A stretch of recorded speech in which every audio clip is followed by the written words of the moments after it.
Hai semua, bertemu kita kembali di channel Surya Home Maintenance, rakan penjagaan rumah anda. Okey, video untuk kali ini saya nak sharing salah satu topik kenapa rumah kita selalu trip dan saya akan kongsikan sebab-sebab dan punca-puncanya. Okey, sekarang kita mulakan dulu topik yang pertama.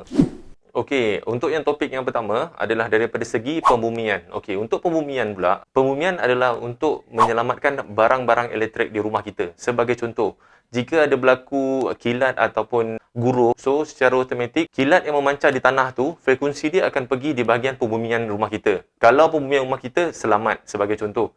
Tapi kalau pembumian rumah kita putus ataupun kurang selamat, secara automatik radiasi daripada kilat tu akan masuk kepada dalam rumah kita. Contohnya dia akan mengalir ke barang elektrik. Itulah sebab salah satu punca kenapa barang-barang elektrik kita mudah terbakar. Contohnya macam kadang-kadang bila berlaku kilat, TV rumah kita terbakar, peti ais rumah kita terbakar. Itu salah satu punca. Lepas tu daripada segi sistem DB pula tidak dapat berfungsi dengan baik. Contoh bila kilat masuk ke dalam wiring rumah kita, secara automatik DB tak akan trip sebab tak dapat baca kerana pembumian rumah kita terputus ataupun kurang selamat. Okey, topik yang kedua pula daripada segi kegunaan barang-barang elektrik yang tidak selamat. Contoh tak ada cop sirim. Yang ni salah satu punca kenapa rumah kita trip. Contohnya kita menggunakan ketel air elektrik. Okey, untuk ketel air elektrik pula jika ada barang tu tidak ada cop sirim dan tidak selamat digunakan sebab kita memerlukan pemanas. Untuk pemanas pula dia akan tarik daripada sumber api elektrik yang digunakan. Itu yang menyebabkan kadang-kadang wire kita cair ataupun plug top kita cair. Maka kat situlah terjadinya renjatan elektrik ataupun sebagai rumah kita akan trip. DB di rumah kita akan trip, akan tendang. So, supply akan cut semua sekali satu rumah. Okey, topik yang ketiga adalah daripada segi pendawaian rumah. Contoh pendawaian yang saya boleh bagi kat sini adalah kegunaan wire yang salah dan tidak ada cop sirim. Okey, untuk yang tidak ada cop sirim ni, sebagai contoh macam video-video saya yang sebelum ni, ada kerja ataupun video tutorial boleh tengok daripada situ, wire tricor yang tidak menggunakan pure 100% pure copper. Lepas tu dia menggunakan pada tempat seperti aircon. Aircon untuk elektrik cukup tinggi. Current yang digunakan cukup tinggi dan kita akan menggunakan jangka masa yang panjang. Itu menyebabkan wire pada tricor tu jadi cair ataupun jadi abu. Itu salah satu contoh. Lepas tu menggunakan lagi satu sebab menggunakan daripada wire yang salah. Sebagai contoh, kita nak pasang soket plug ataupun water heater. Kita menggunakan wire 1.5 iaitu wire untuk yang kita gunakan pada kipas dan lampu. Tapi kita gunakan pada bahagian water heater, pemanas air, pemanas mandi ataupun kita gunakan pada tempat oven. Itu salah satu punca sebab kenapa rumah kita trip. Okey, topik yang nombor 4 daripada segi kegunaan load sesebuah rumah. Contohnya, sebagai contoh saya gunakan macam kita menggunakan single phase. Tapi dalam keadaan rumah kita terlalu banyak point ataupun terlalu banyak aircon yang kita gunakan. Barang elektrik yang kita gunakan terlalu tinggi. Menyebabkan itu salah satu sebab DB rumah kita trip. Dan kita boleh ukur load beban yang kita gunakan untuk sesebuah rumah.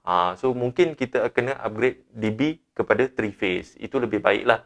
Sebab tu, setiap kali kita nak buat rumah, pastikan kita kira dulu berapa aircon yang akan kita gunakan, berapa barang elektrik yang akan kita gunakan, point yang akan kita pasang. Sebab sesetengah load dah terlalu lebih, itu akan menyebabkan elektrik rumah kita ataupun DB box akan trip.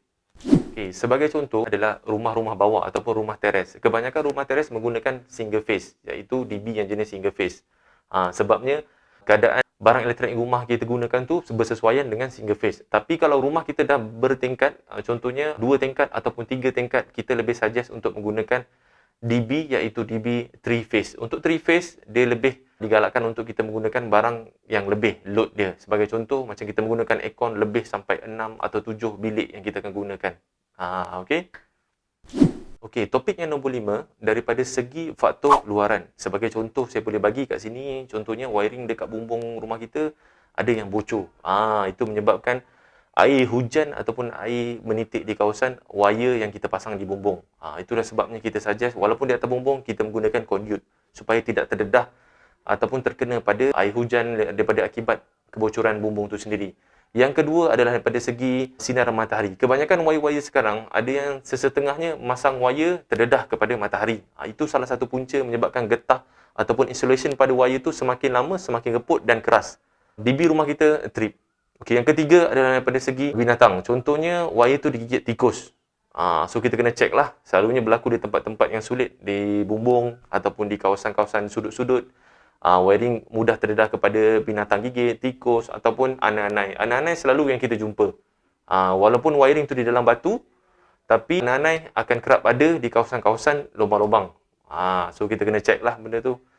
Sebagai konklusinya, wire yang ada dekat rumah korang, DB barang elektrik yang ada dekat rumah, pastikan guna barang yang baik dan selamat. Okay. Dan itu saja video untuk kali ini.